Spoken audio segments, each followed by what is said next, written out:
Hello, everyone, once again. Welcome to GPSB Global's webinar. My name is Anastasia. I'm the co-host of today's event. A reminder, you are attending GPSB Global's open webinar series covering a variety of business topics on a monthly basis. The series was created on one hand as part of the lifelong learning ecosystem for our existing students and alumni, and on the other hand, for all the future applicants who might be interested in joining GPSB Global, for you to get a feel of what we do and how we work. Today we will be talking about impact entrepreneurship in hope of inspiring many of you to actually embark on the entrepreneurship journey, hopefully, after this webinar. If you are new to us, just a few words about the school. We are an internationally accredited business school in Europe with campuses in Spain, Malta, and online, offering various state-of-the-art business programs at various degree levels, bachelor, master's, and MBA. We also have a number of short-term programs. You can research all this on our website. With digitalization, globalization, and disruption being at the front of our focus, we promote leadership in academics and business, ensuring that our students graduate with applied acumen and best practices to really succeed in their whilst disrupting the market. To support our graduates, on top of the academic offerings that we offer, we have also established our own careers and entrepreneurship center, led by Xavier Arola, my co-host today, who will speak shortly. So again, a very well welcome, Xavier. Before I pass it over to you, again, just a quick reminder that this webinar is being recorded and it will be available on YouTube later with all the relevant links in the description box. So you can find it there. You can recap everything that we talk about today. And you can contact us later should you be interested. Okay, so passing it over to you, Xavier. Please talk to us about the Entrepreneurship Center. Great, thank you. Thank you very much, Anastasia. Thanks a lot for you being, all of you being here. And of course, thanks to you, Richard Hasenberg, for having accepted our invitation today's evening. Well, one of my professional responsibilities here in GPSB Global is being in charge of the Careers and the Entrepreneurship Center. We call it G-Accelerator. G-Accelerator, it's the brand, it's the name of the Entrepreneurship Center here in GPSB Global, okay? And I would say that our main goals in GPSB Global Careers and Entrepreneurship Center is helping students and alumni to reach a successful and happy professional career. Okay, that could means helping you guys making your mind up about your ideal professional career, or just finding a job or internship, or just putting resources to help you on starting your own business, right? I mean, we cover all of these possibilities, and then I would like you to notice that recent inquiry says that from millennial generations ahead, at least half of the population, I mean, wants to be entrepreneur. And the beautiful thing from there is that, and it's something that we have noticed in our university and our business school, is that, you know, young people that want to be entrepreneur, it's sensitive on the social dimension of their potential ventures. That's very important. That's something that motivates us very much. This is a very good thing, that the big percentage of our potential entrepreneurs are motivated to promote ventures with social impact. This is one of the reasons that from GPSB we want to encourage entrepreneurship, and especially the one with what we call it triple impact: economic, sustainable, and social one. Okay, this is, I would say, our motto here in G-Accelerator, promoting triple impact entrepreneurship. Okay, and reason, one of the examples, one of the consequences about our motto is that we have to start the G Accelerator Impact Gold, where we develop yearly, I will say, a pre-accelerator program that helps entrepreneurs with mentoring, training, and networking, and trying to make their dreams real, make their ventures real. This is a program that we are quite happy of having Richard Haslenberg and the Institute of Social Innovation of the Northampton University that participates with us to promote, to develop this program, and they help us very much with their expertise and knowledge. Okay, so I'm double thankful with Richard for being here and for participating to the G Accelerator Impact Call. So let me then first introduce Richard. Richard is Professor of Social Innovation and Research Leader of the Institute of Social Innovation and Impact of the University of Northampton, as I said, in United Kingdom. That, as I said before, also it's the official partner of G Accelerator Impact Call program. Richard has published research in numerous international academic journals.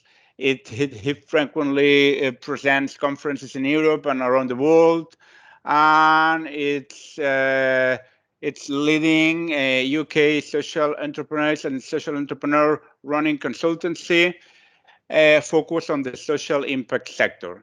So let me give the floor to Richard, who will introduce a little bit more what we understand, what does it mean for us, social entrepreneurship, social impact entrepreneurship, and then we can recap all together all our expectations about that. Okay. So guys, thank you very much for being here again, and let's talk later in the Q&A section. Okay, Richard, the floor is yours. Thanks so much, Javier, and thank you for the kind words and the kind introduction, and good evening, everybody. It's a real pleasure to be here. My name is Richard Haslenberg, and as Javier said, I'm a Professor of Social Innovation at the University of Northampton. I lead the Institute for Social Innovation and Impact there, and I've been involved in the impact entrepreneurship space for 13 years now. I can't believe that it's been that long. Time really does fly by as you get older, as they say. But really what I wanted to do today is to talk to you about impact entrepreneurship, both in terms of, exploring what it is, but also looking at how it differs around the world, and how it can help us hopefully to solve some of the sustainable, development issues that we have globally, and how you all, as sort of potential social entrepreneurs, can really sort of effectively contribute to that, if you want to make your business one that is centered on impact and sustainability issues. In terms of today's talk, you're going to have me talk for about 35 to 40 minutes, and then I'm going to make sure we have plenty of time for Q&A afterwards. We can talk about any issues that you want, whether it's questions that you have that have emerged from the presentation, or even if it's questions about your own work around impact businesses, or just the impact sector in general, as well as my role in research. I also work in the university's incubator and support that as part of my role as well. So I have a fair bit of experience there. I'll go on shortly to tell you a little bit more about my role, and particularly more importantly about the University of Northampton and what my university does in this area. I'll also talk about our relationship with GBSB Global, and it's been a real pleasure to work with Javier and the team. We've been working together for a few years now, and I'm hopeful, Javier, that it will continue for many years to come. I'll go on to then talk about sustainable development, and really kind of talking about the UN SDGs and some areas that you may already be familiar with.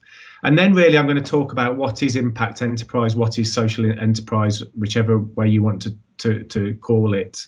And we'll talk through some different models of social entrepreneurship.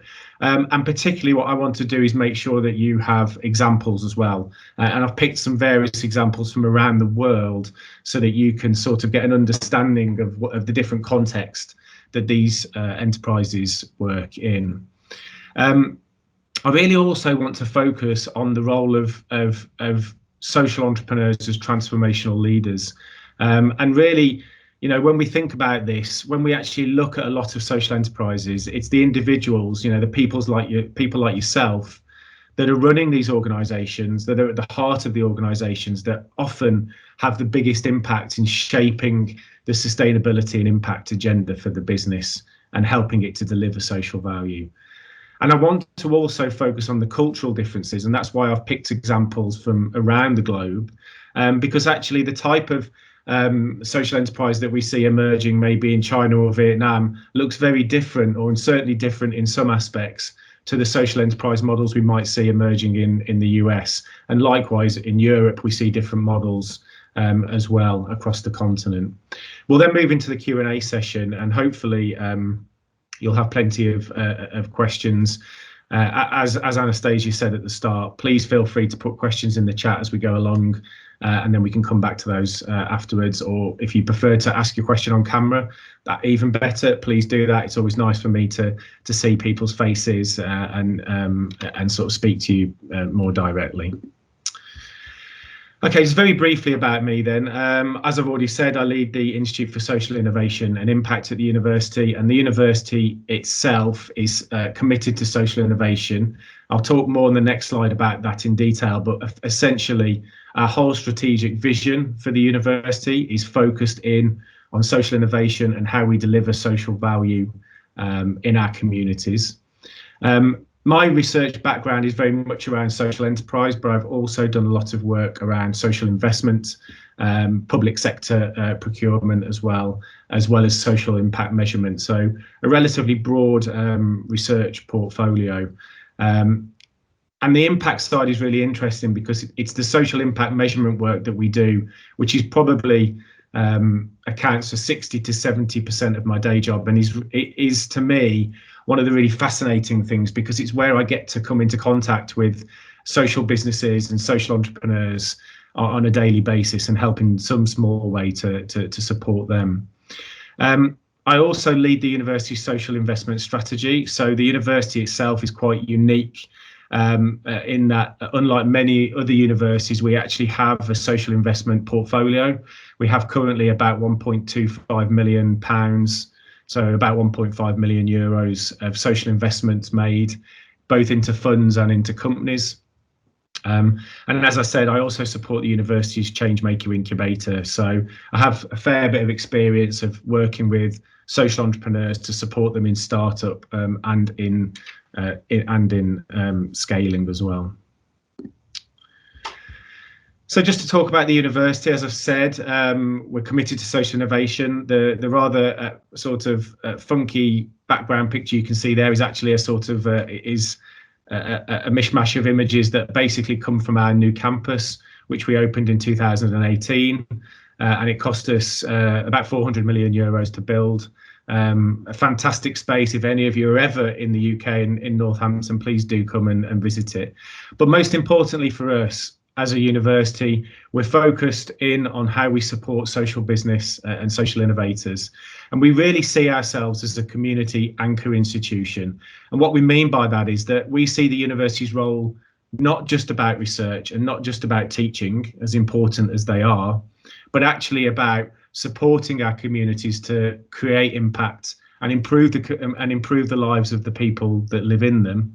And that's both our local communities in Northampton, it's our national community in England, but it's also our global communities as well. I do a lot of work in Southeast Asia, particularly in Vietnam, Indonesia, Malaysia, Cambodia, and I've also done some work recently in Mexico as well, supporting social innovators and social entrepreneurs and communities there. So it's really about, to me, universities understanding that they're 21st century, institutions, and that therefore their commitment is about sustainability first and foremost. And that's why it's been such a pleasure to work with GBSB Global, because they have exactly the same mantra and exactly the same vision, and that's why we've been partnered with them for nearly 5 years now. As Javier said, we support them with their G Accelerator program, and I teach on a couple of the modules on that.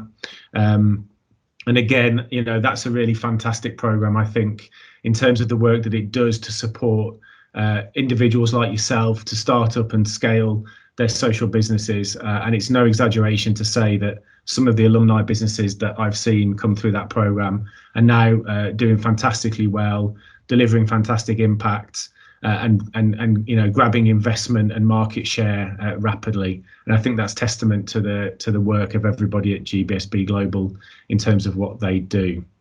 We're also partnered on GBSB Global's Entrepreneurship Centre as well, which Javier talked about earlier.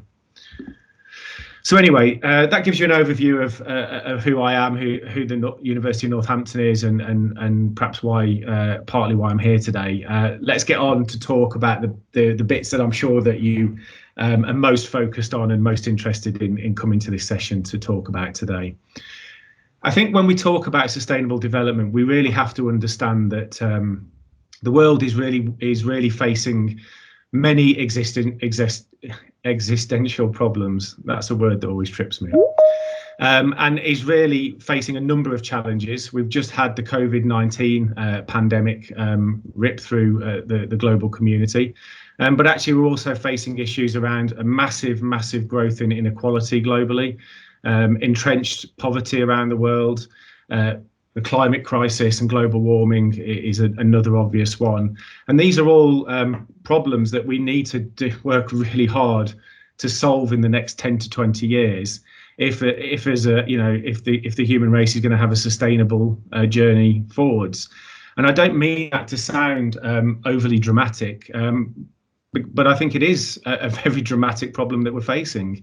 And therefore, finding new ways that we can structure our society, and being entrepreneurship and business and the business sector being a key area, is really important to us. And the UN, the United Nations, has developed its Sustainable Development Goals across 17 impact areas that you can see there. You're probably aware of these. If any of you aren't, I strongly recommend you go and check them out online. There's in-depth overviews for each SDG area, plus the individual targets underneath each SDG. And really, they give us a blueprint, a pathway of what we need to do in the next 10 years to 2030 to push a sustainable development agenda. And to me, social enterprise is a massively important aspect of that.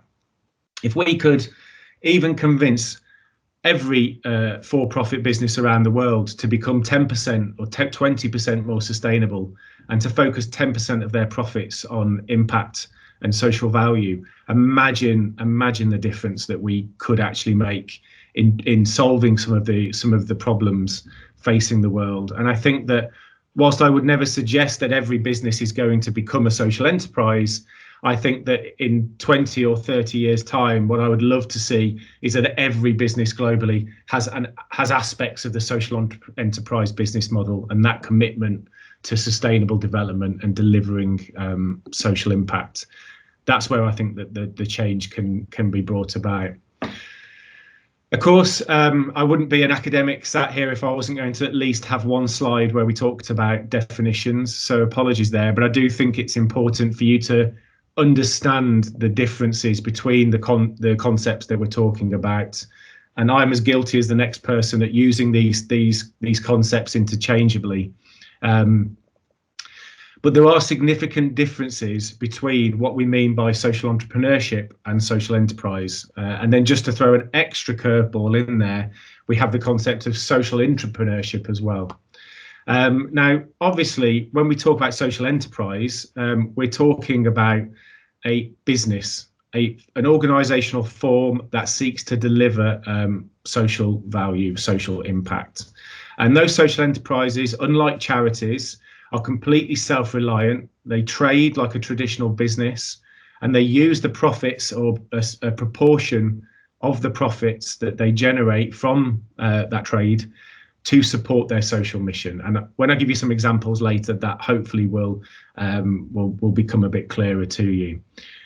Social entrepreneurship itself is a process, and actually somebody can be a social entrepreneur, or they can behave in a socially entrepreneurial way, even if they don't run a social enterprise. Okay, even if you're just acting in this kind of social entrepreneurial way, you're trying to create change in society, but you're not the CEO, you're not the owner of a company, you can still be a social entrepreneur.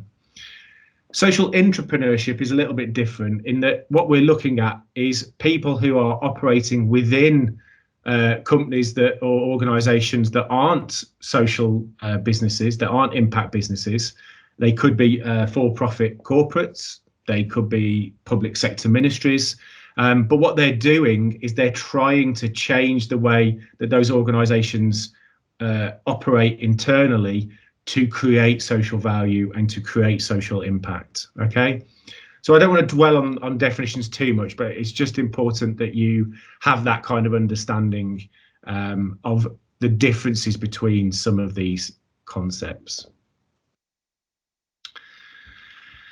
So broadly speaking, we have 4 different types of social enterprise model. Now you'll see lots of nuances around this, and there's probably 10 or 20 different models that you could see globally. But what I've tried to do is just to condense them into the 4 kind of key models that you might see. So the first is an entrepreneurial non-profit. Okay, these are charitable organisations that actually have decided to branch out and to operate a trading model in some way, and to use the profits they make from that trading model to go into the non-profit's social mission. A great example that you could see of this is Oxfam International. So obviously they have a large presence globally through their charitable foundation and the work that they do around hunger and development in the developing world. But what they also do now is that they operate, for instance, in the UK, they have shops where they sell goods, and they use the profits from those shops to fund and support the charitable mission that they do. We also have social cooperatives. Now, these are like, you'll have come across cooperatives, I'm sure, in the past. Effectively member-led organisations with voting rights. You have an organisation. If you're working within that organisation, you basically are a member and you have a vote. If you leave that organisation, then you lose that membership and that vote. But the decisions within the organisation are made based upon the vote, a voting system, a democratic system. And the social cooperatives are generally very well focused on how they can support society and how they can drive change. So a great example I could give you from the UK is an organisation called Daily Bread. They actually run a food store, a food cooperative. They're committed to producing really high quality food and selling it to the community at fair prices. The organisation is a cooperative, so all of the employees have voting rights, and they use a proportion of their profits to fund development, particularly around education in the third world. The third type you have is social business, okay? And this will probably be the one that you'd be most familiar with, or if you were going to be establishing a social or impact enterprise yourself this year, this would probably be the model that you would operate. And this basically is very much like a traditional business. You might be the only shareholder of the business, or you and a group of colleagues have shares. But the primary focus of that business is on a social mission, on supporting people, and you leverage in your business model and your trading profits to support that model. And often you will actually see that the business model itself and the social model are actually merged together. The example I give you here is an organisation called Goodwill Solutions.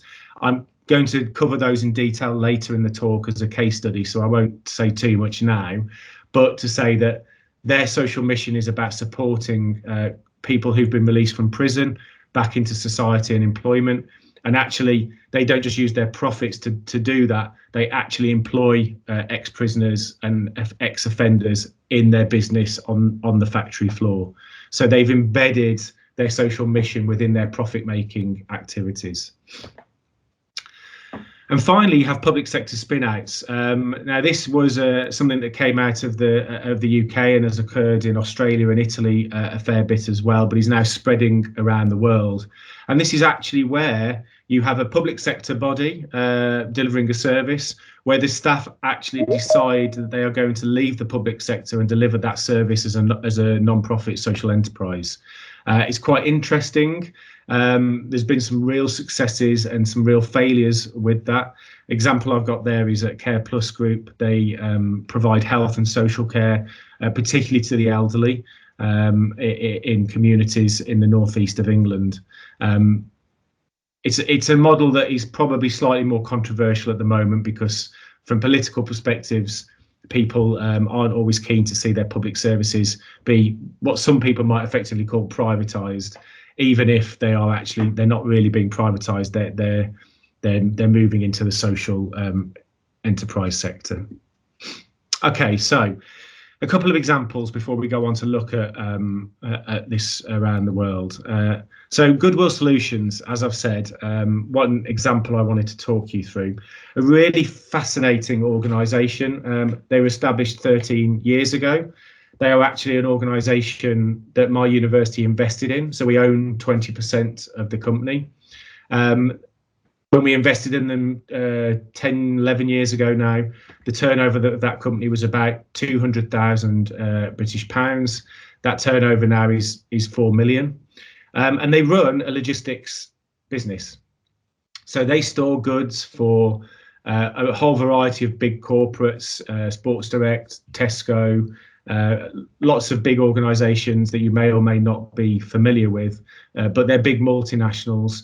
They store goods at Goodwill. Then you or I might go online, order the goods, that order comes through, and it's Goodwill that put the goods on a van and ship it to you. Now, the really interesting thing with their model is that they actually employ ex-offenders and people on release from prison. They also employ the homeless, military veterans, particularly those that have got mental health problems, and the long-term unemployed. And they don't just employ them, they upskill them, they provide them training, and then if they can't give them long-term employment in the organisation, they commit to finding them a job elsewhere. Now, you can imagine you talk to an organisation and say, you know, we're going to house all of your goods in our warehouse, and by the way, actually 25% of our workforce are sort of, you know, ex-offenders or criminals. The organisation, you might think, would not be so keen on necessarily storing their goods there, but Goodwill have had a fantastic model where they're more effective than any of the private sector providers in their marketplace at managing and shipping goods. They have something like a 99.8% success rate in terms of, you know, goods getting lost or damaged. And they have a highly motivated workforce of people who are getting a second chance. So a really fantastic model there. They're a community interest company in the UK, which basically means that they're limited on the dividends they can make from profits, and they ship those profits back into the social mission generally. They've delivered millions and millions of pounds worth of social impact over the last 10 years, and a really fantastic example if you wanted to check them out online. Another example from the US is Tom's Shoes. Some of you, or many of you, might know this one, a much more famous social enterprise. I own a pair of Tom's shoes. My partner owns several pairs of Tom's shoes, where basically they came up with a model where they realised in the developing world, people living in poverty couldn't afford decent quality footwear. And so they decided to set up a business where for every item of footwear that they sold, another item of footwear would be donated to disadvantaged individuals in the developing world. I think actually in the US as well now. which was just, what a fantastic idea. They've grown massively. They have a turnover now of nearly 400 million. They've donated over 100 million pairs of shoes around the world. And I've put a link to their latest impact report on there. I think we'll be sharing the slides after the talk, so you should be able to get that. But it's all available on their website. And again, an example of a sort of very business-focused social enterprise here. They have a great business model. It's quite simple, but actually, they're able to leverage a huge amount of social impact from that. In fact, they basically can leverage equal social impact to the income that they generate effectively through that model. And I think it's another really interesting one that you could look into if you want some inspiration. The shoes are pretty comfortable as well, which is always a good thing. Okay, so let's talk about what it is to be a leader in a social enterprise. And I've put some of the academic stuff up here in terms of sort of explaining what a transformational leader is. But if there's anything that I want you to take from this slide, it's that to me, and I've seen this time and time again in all of the impact businesses that I've worked with, the most successful social entrepreneurs are the ones that have or can empathize with their staff and their beneficiary group. They understand people's needs. They genuinely empathize. They don't just sympathize, they empathize and understand what it is that people require to overcome the social barriers or environmental barriers that they're facing. And then they work within an organization to deliver that. And by having that empathy with their beneficiary group and with their staff, they create a wonderful culture of trust, of innovation, of open decision making, where you actually have a highly motivated workforce. And when you see these types of leaders in action, and this doesn't have to be an individual, this could be a group of individuals running a company, you really do see the way that leverages impacts to a really high level.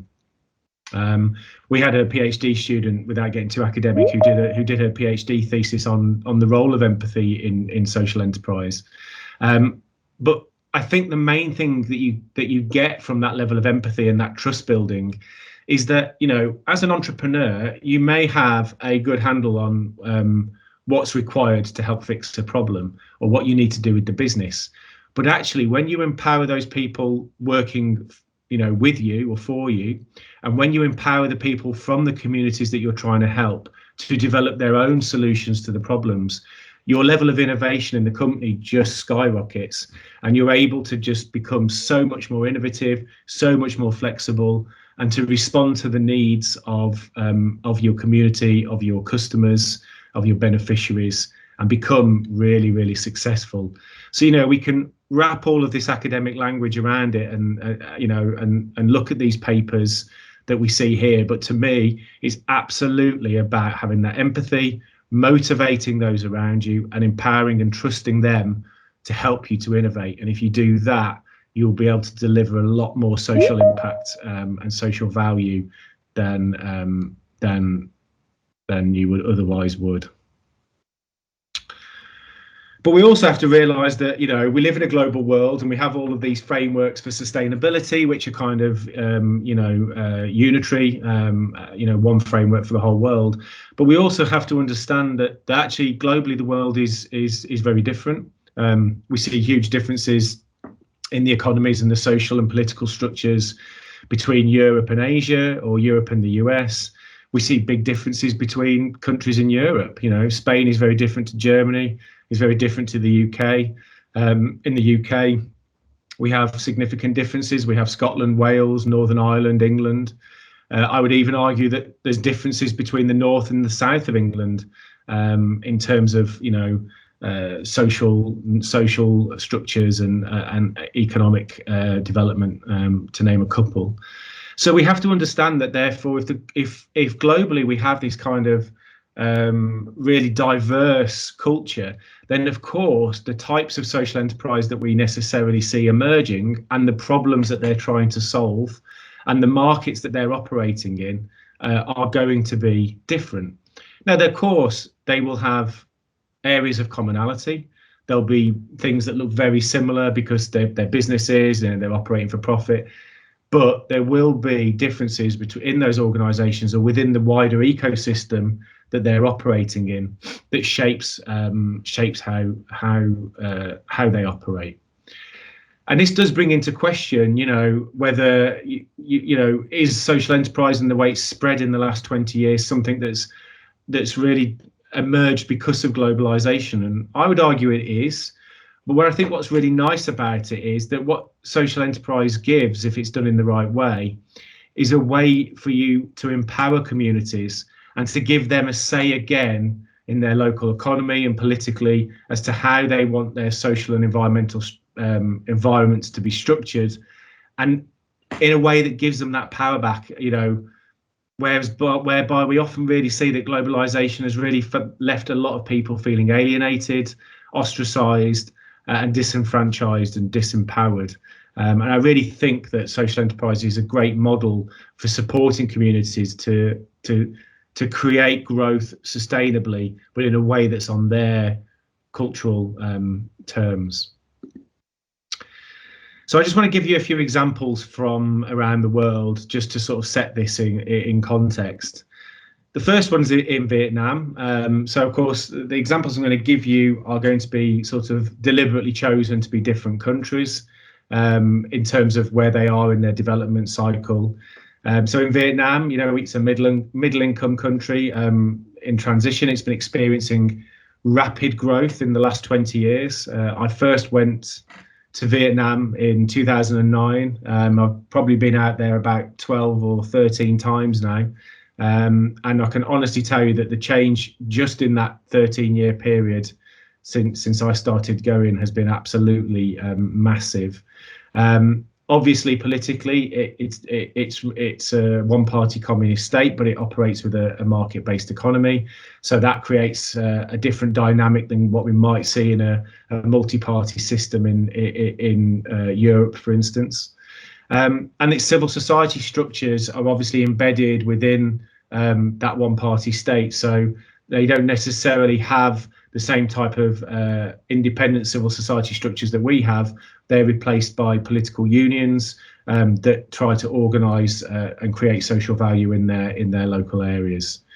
But they do have a recognised legal form for social enterprise. So in 2015, they passed their enterprise law, which actually recognises social enterprise in law now. And its definition is actually not that different to what you might see in Europe. They have a massive impact business sector, thousands and thousands of impact businesses, all operating across the country in rural and in urban areas, but looking quite different between those two areas, because in Vietnam, there's a big difference between the level of affluence in the urban areas compared with the rural areas. And the example I've got here, and again, there's a link, you can check them out online, is Vina Samex, a really interesting social enterprise that effectively works to grow star anise and cinnamon, but to do it in an organic and fair trade way. They basically saw the way that many rural farmers in Vietnam were getting exploited in the global marketplace, and they basically committed to work with these farmers to support them, to improve their agricultural practice, but at the same time to offer them fair prices and to give them access to global markets. And they do this through a cooperative model. So again, that very much aligns with the type of civil society and union approach that we see in Vietnam. So really interesting example where they're effectively looking to overcome the exploitation, is probably the only way you can describe it, of rural communities on the global marketplace, particularly when we look at agricultural produce. That's a really big problem. We see it quite a lot with the coffee sector as well. So now we move to Bangladesh. Now Bangladesh is one of the poorest countries in the world.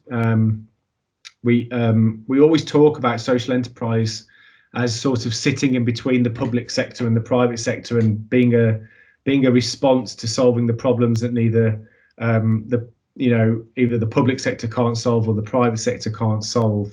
I think what we can say in Bangladesh is actually that there's multiple market failures. There's a lack of government, effective government in many communities. The private sector is not interested in solving a lot of the social problems. There is a large degree of exploitation of the population. It's improved. We've got a figure there of 70% of the population with no access to grid electricity. That has improved, but it's still quite poor. And so what we actually see in Bangladesh is actually an emergence of social enterprises that are very small. They run in a very localized fashion, often just within a village to solve a certain issue.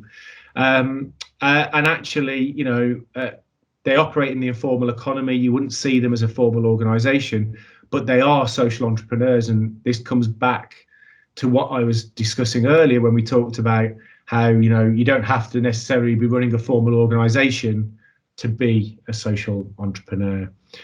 And a really interesting sort of example for Bangladesh was Grameen Bank. And many of you may have heard of Muhammad Yunus, who's quite famous now, and won the Nobel Prize for his work here, but who basically recognized this, saw communities that were in debt, but that could develop sort of entrepreneurial activities to get themselves out of it.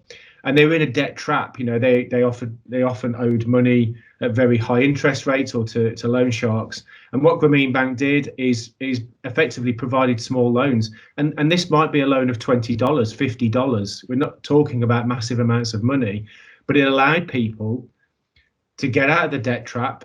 They would repay that at fair rates back to Grameen Bank, and then they could use that money to develop their communities. To date, they have nearly 10 million members. They're very, very big in terms of supporting women in Bangladesh, and they actually have they cover 93% of villages in Bangladesh. They have investments in 93%. But think about that. That is, in a rural area, that is a massive success in the way that they've been able to take people out of the poverty trap and allow them to actually build better lives for themselves, for their families, and for their communities. And really just by recognizing that really localized version of social entrepreneurship that exists in Bangladesh. So again, the US, I'll come back to Tom Shoes. I think the reason I come back to this is because I think that there's a tendency, perhaps particularly in the US, particularly in the Anglo-Saxon countries, for us to take entrepreneurs in general. We see it with, when people talk about Mark Zuckerberg or Richard Branson or these other famous entrepreneurs who we hold up as amazing successes, to create that, to talk about them in these kind of heroic terms.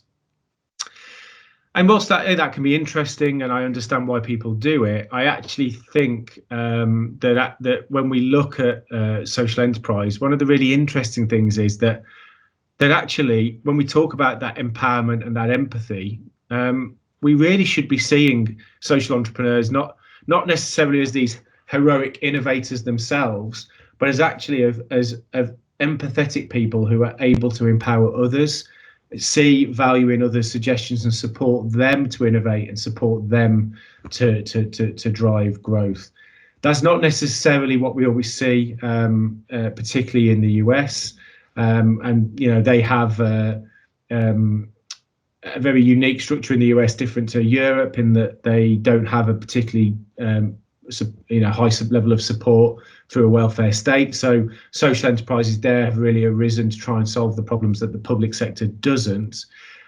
They also have their own legal form, but it's again it does allow investors to take unlimited returns on their investments, which is obviously a very sort of American approach to this and does raise some issues around, how much of profits actually get distributed back to the social mission.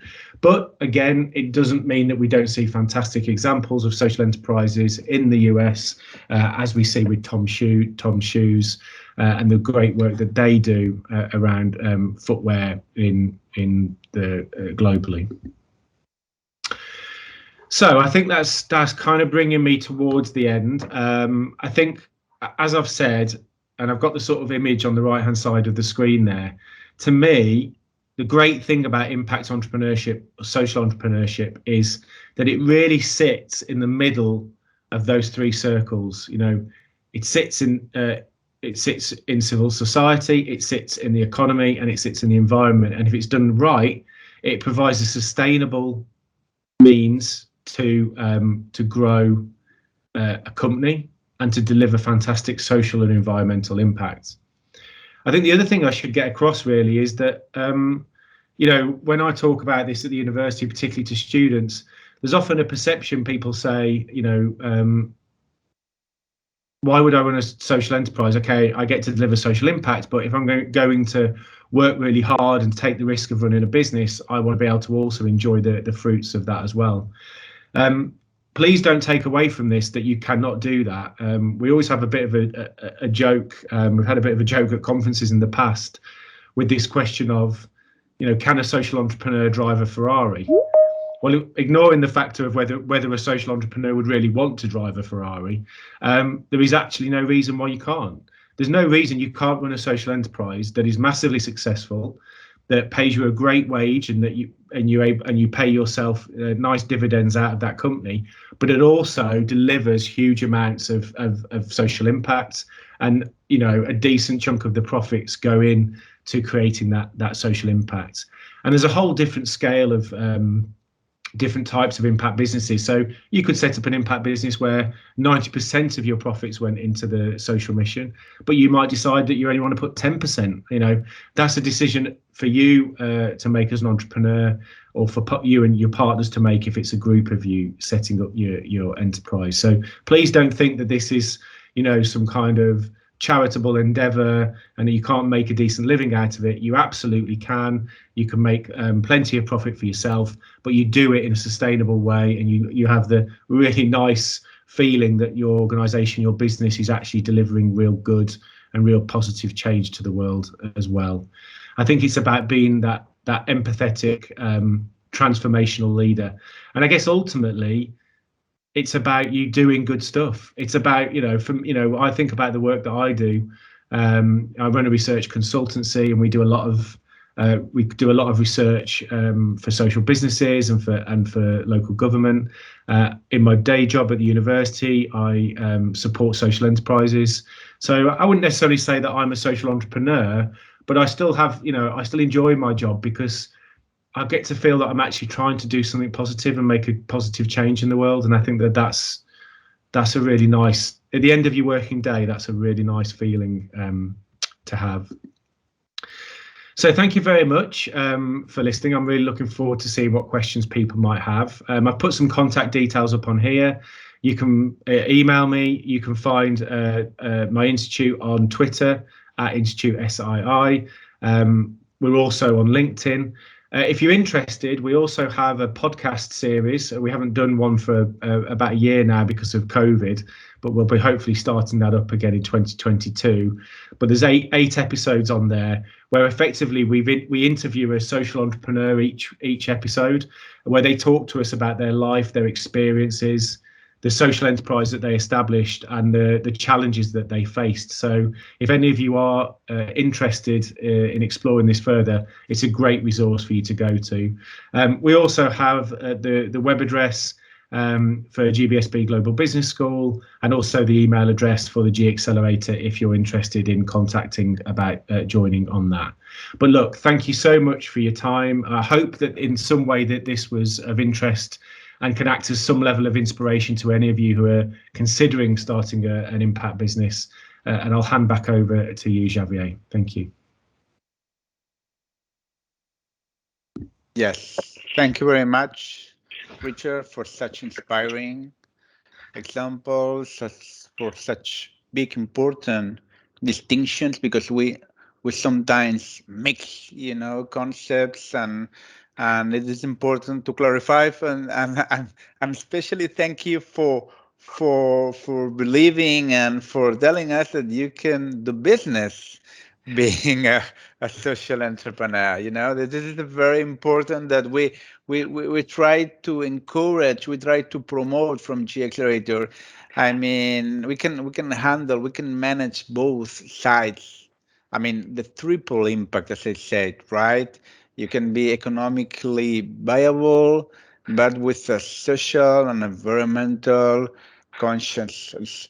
I mean, that's important, and coming from you with such expertise, knowledge, and research on in this specific topic, it's quite legitimate our model, Richard. So thank you very much. We have some questions there, interesting ones. We have one from Ala Abdel Kader that says a kind of a reflection. Can we consider socially impact startups have better opportunities to get funds than I will not say business ones, but not social ones, because you can again, you can do business with social impact. Guys, remember that. Let's try to go a little bit further with this misconception of you can have social impact doing businesses.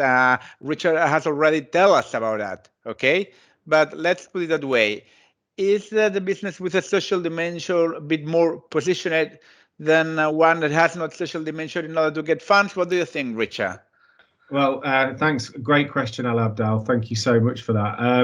I think that it's actually what we would call a bit of a double-edged sword in the UK, in that it does give you opportunities to access some funds that would perhaps be less available to more traditional businesses.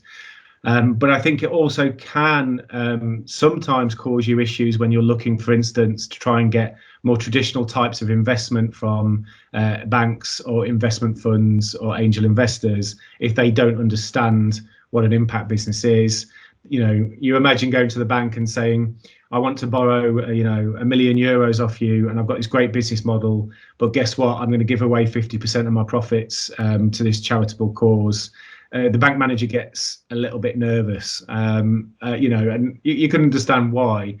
So I think that it's a bit of both. There's a lot of funds emerging now for social enterprises, for impact enterprises.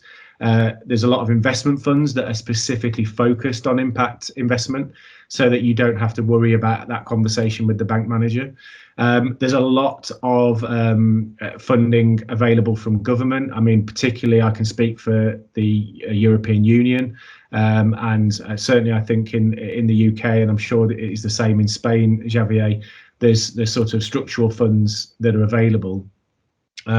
So yes, there are lots of opportunities out there, and it's definitely a growing marketplace. But you can't be naive about it. It will pose you some challenges if you try and access some of the more traditional funding streams, albeit that is definitely getting better now. I think there's a much better awareness of the impact business sector than there was even 10 years ago. Yeah, I completely agree. I mean, there is not such a white black thing, but this is true that we are living, I mean, this post-COVID situation, we are living a special moment where the European Commission really wants to define the next generation growth through sustainability. Okay, I mean, I will put on the table that the main goals, the two main goals from the European Commission, and this is post pandemic recovery strategy growth, is sustainability and digitalization. And this is two things that we are tackling very much in GBSB Global Business School: digitalization and sustainability, because we really believe on these two aspects. And of course, being digital, you can escalate a bit more your startup, And being sustainable, you can have access to specific public funds that nowadays are becoming quite important in order to define the strategy to recovery. But as Richard says, let's try to avoid being naive, because sometimes trying to be sustainable and being social, you have to renounce maybe to some financials too. Okay, to some being exponentials in terms of growth. So let's try to be realistic. It will depend on your business, but what is true that is that we are having quite big opportunities nowadays in this post-COVID situation, okay, in order to promote sustainable businesses. I would emphasize that. Okay. Thank you to you, Ala. Omer, tell us that many businesses now are not compatible with COVID. It hit them so hard. It's true. Where we can put COVID compatible businesses regarding social impact? Richard. Great. Okay. Interesting question, Omar. Thank you for that one. I think it's an interesting one because I still don't think we're still going through the pandemic, so it's difficult to actually see how the economy is going to shake down.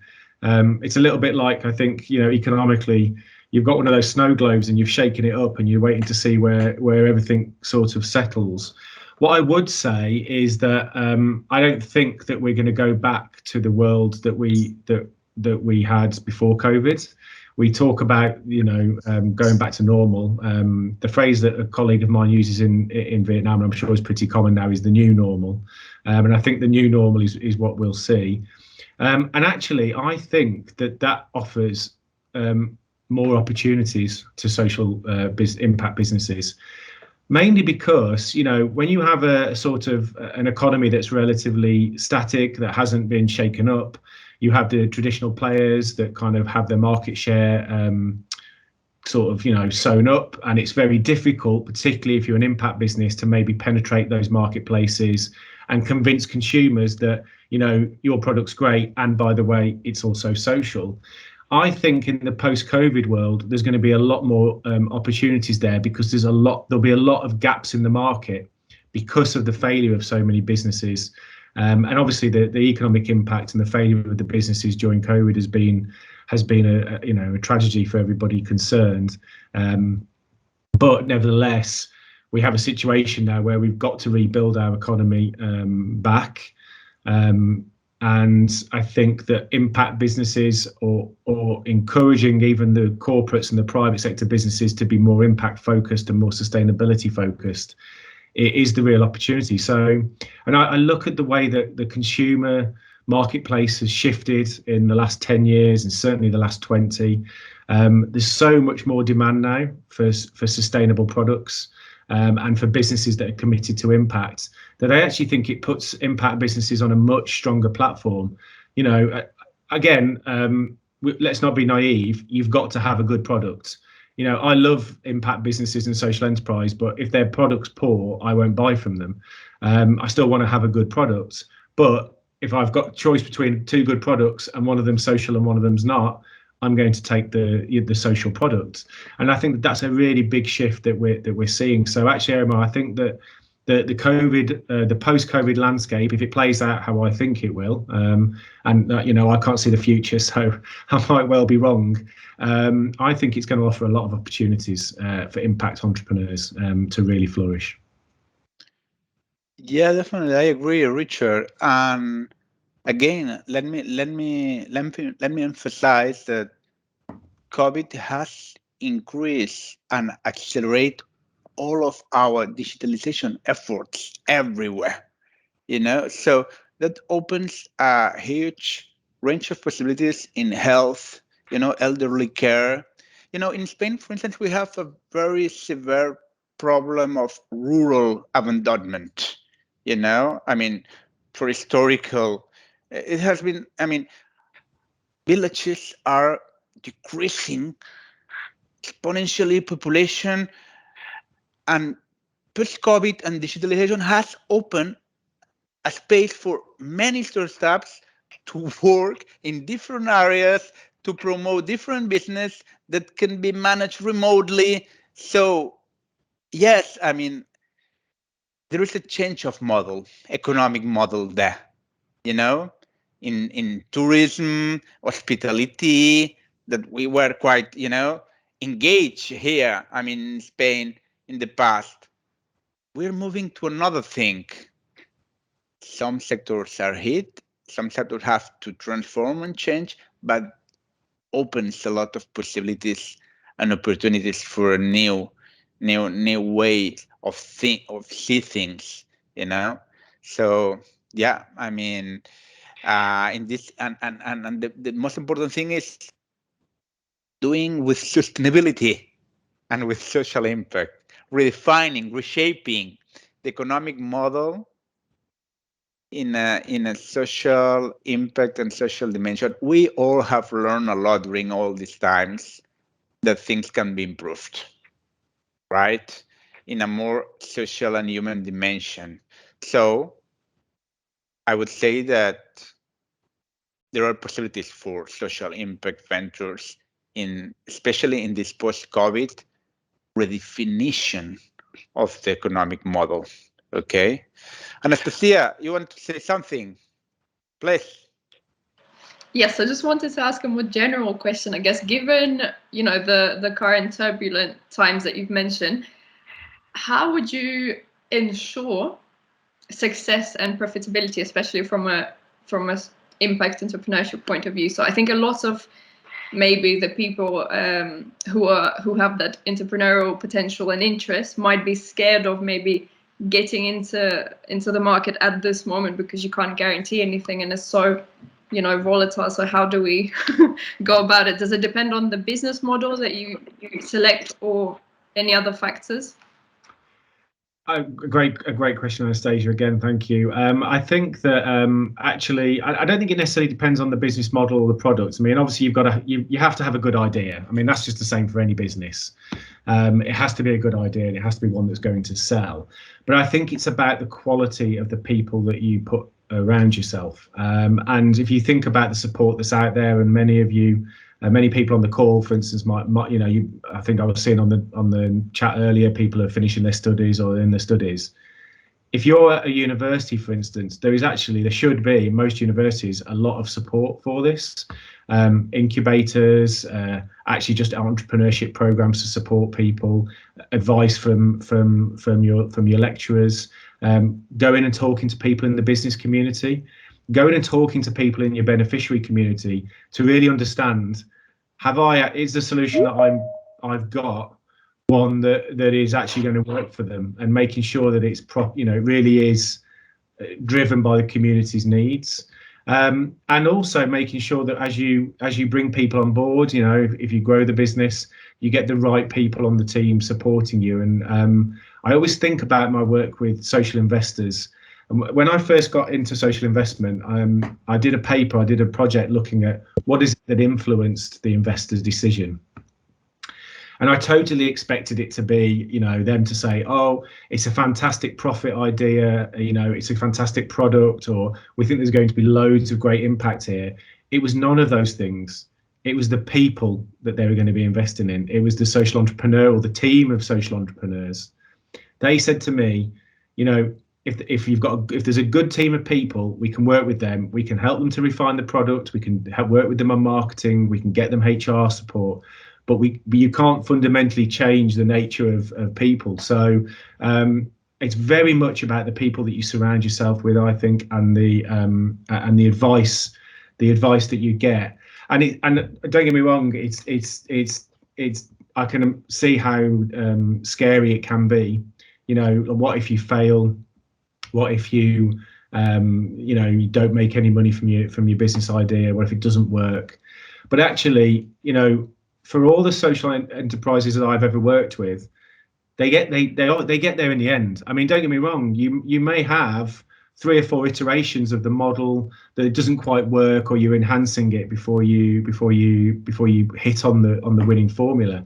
But that's part of the process. And I think that we we still live in a culture where people want to make out failure to be a bad thing. But honestly, I promise you, you'll learn 100 times more from a failure than you will from a success. And I know that sounds like something out of a self-help book, but it really is true.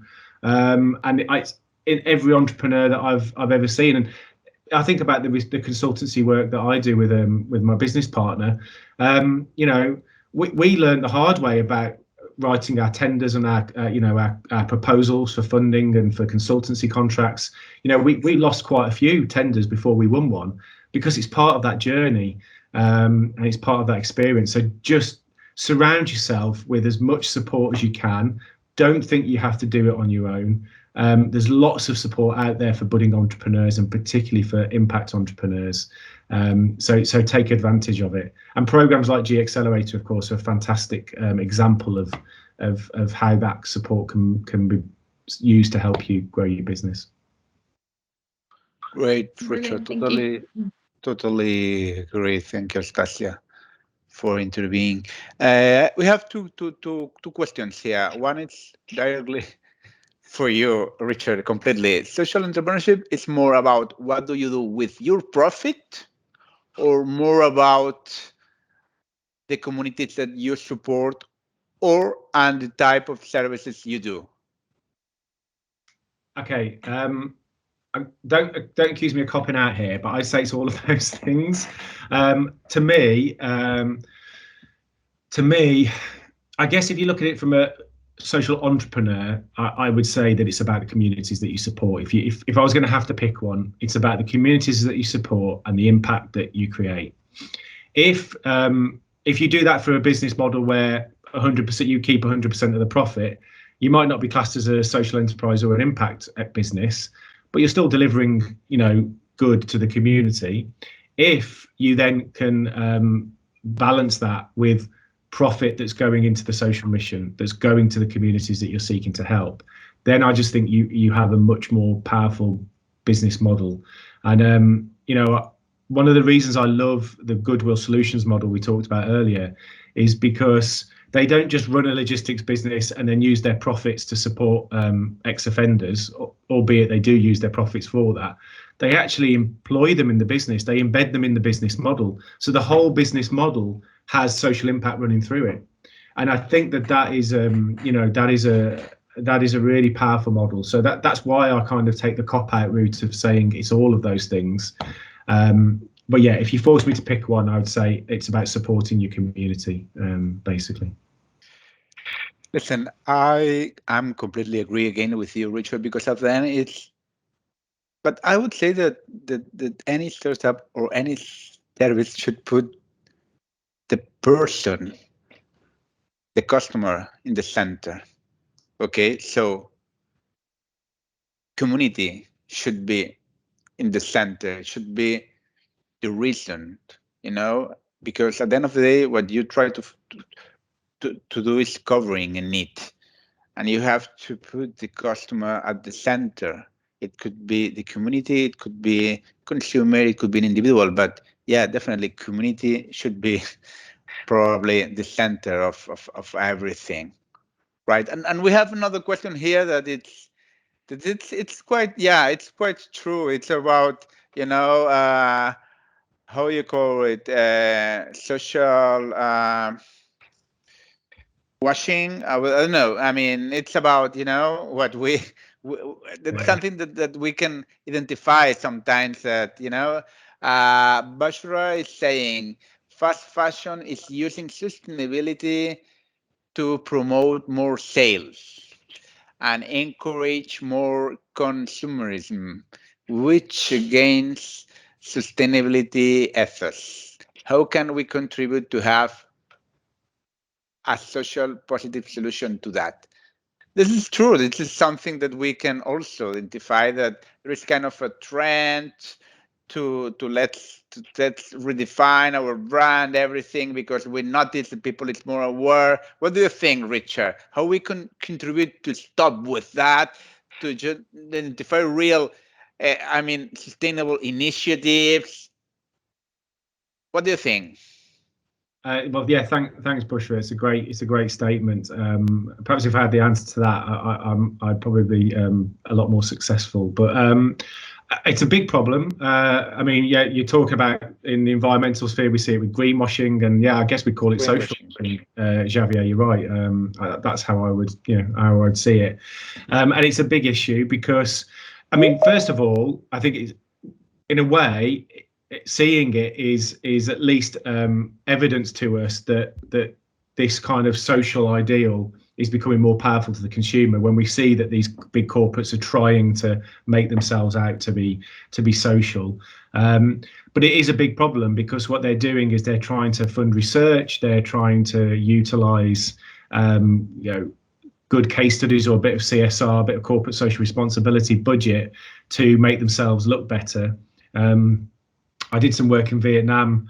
I won't name the soft drink company, but it was a soft drink company that did lots of work, basically probably applying about 0.01% of its profits to supporting female entrepreneurs in rural Vietnam, which, you know, was an interesting program, and I have no doubt it did a huge amount of good for those female entrepreneurs. I would suggest that the wider impact of selling soft drinks filled with sugar it sort of negates the impact that little bit of CSR spend did. So I think, to me, Bushra, it's about we have to view sustainability for an organisation holistically as a whole.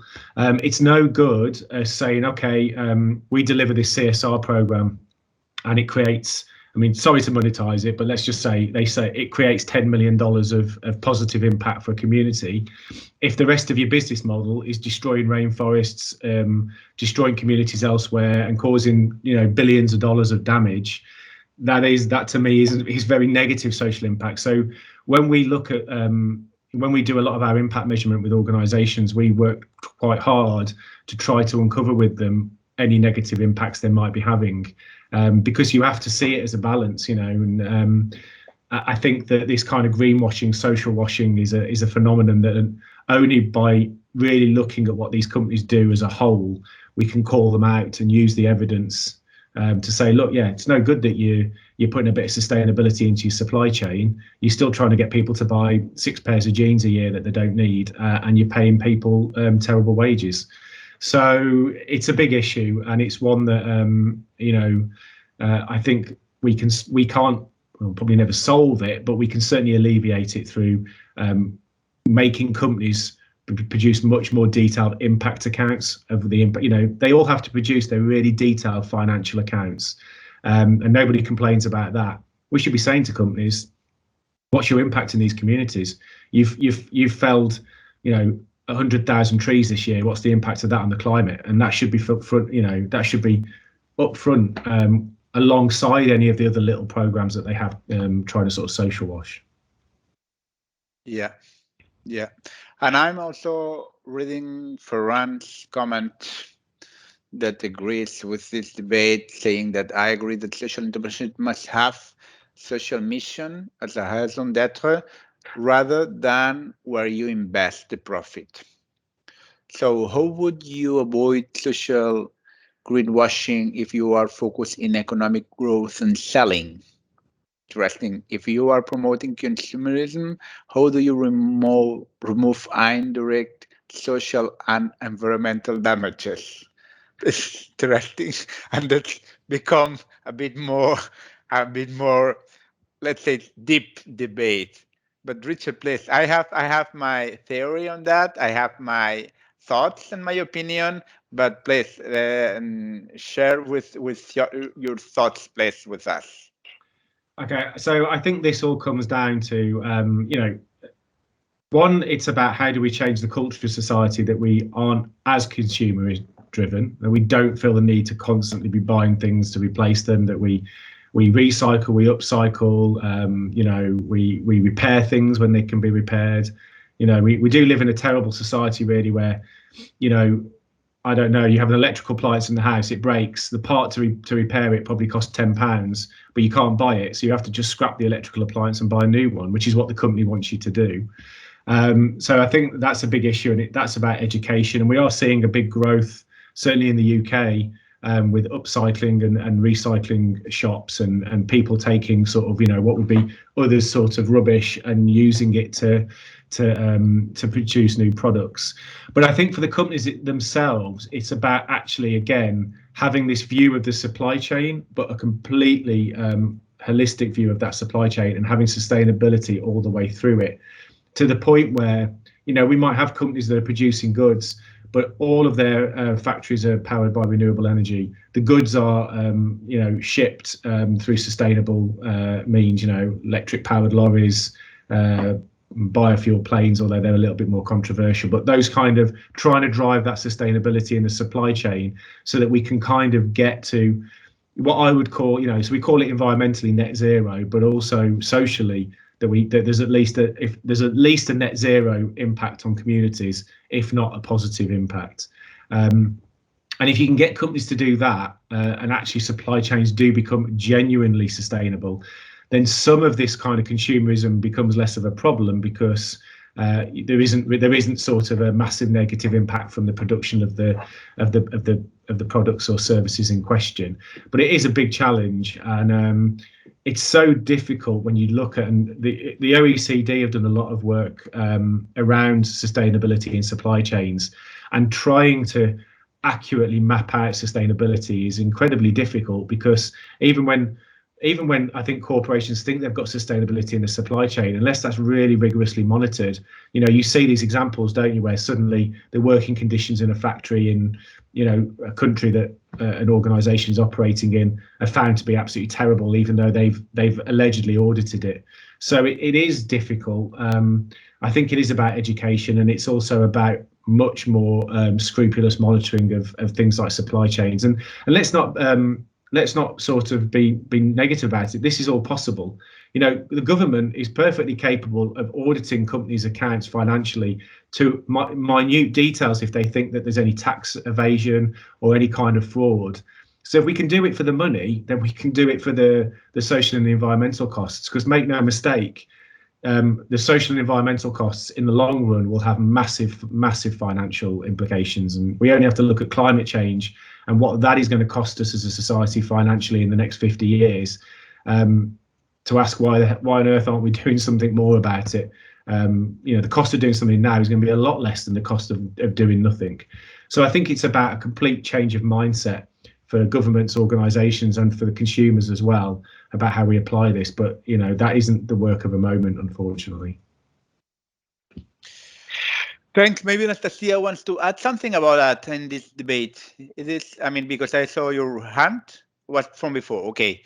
I agree with you, Richard, again, but let me just, Ferran, pointing out something.